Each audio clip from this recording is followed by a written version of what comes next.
بسم اللہ الرحمن الرحیم۔ یا رحمان، اسماء الحسنہ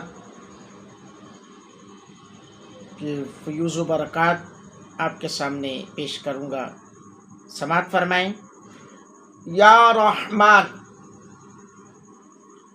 جو لوگ دینی اور دنیاوی کاموں میں غفلت کی وجہ سے اپنی جانوں پر ظلم کر بیٹھتے ہیں، انہیں چاہیے کہ ہر نماز کے بعد 100 مرتبہ بڑی محبت کے ساتھ یا رحمانو پڑھیں۔ انشاءاللہ الرحمن ان کی تمام تر غفلتوں کو اللہ تعالیٰ دور کر